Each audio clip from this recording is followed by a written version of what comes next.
Making decisions like these in the context of this pandemic is an unenviable task. It's all the more difficult because of where we started. Scotland's prisons were in difficulty before COVID-19.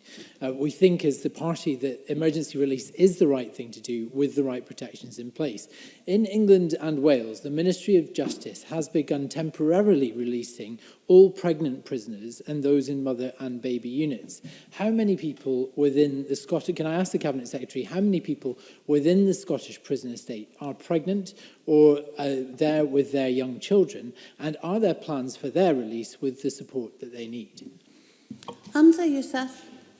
Can I endeavour to come back to Alex Cole-Hamilton? I do know the number, but I have to be very cautious and take some advice about whether I can say that publicly in terms of then identifying the individuals that may well be pregnant. So it's one of the first questions I asked when the pandemic broke out. What I would also say to Alex Cole-Hamilton is a very clear reassurance that if these individuals can be released, then they absolutely will be, and there may be powers under compassionate release as opposed to early emergency release that we may be able to deploy.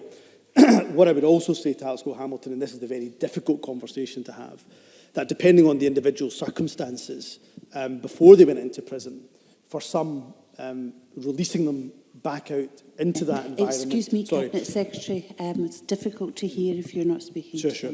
So to release those individuals back out into the circumstances that they were in before entering into prison actually could do harm to the unborn child and indeed to the mother, depending on the scenarios that the family scenarios and circumstances outside of prison. So I hope that makes sense, and I'm trying to speak in a way that I have to be a little bit careful about what I can say and can't say at this moment. But what I will do is I'll take some more advice in relation to what can be said in terms of pregnant prisoners, but be under no illusion whatsoever, and be absolutely assured by the fact that where we can compassionately release those who are pregnant, then the government will look to do that.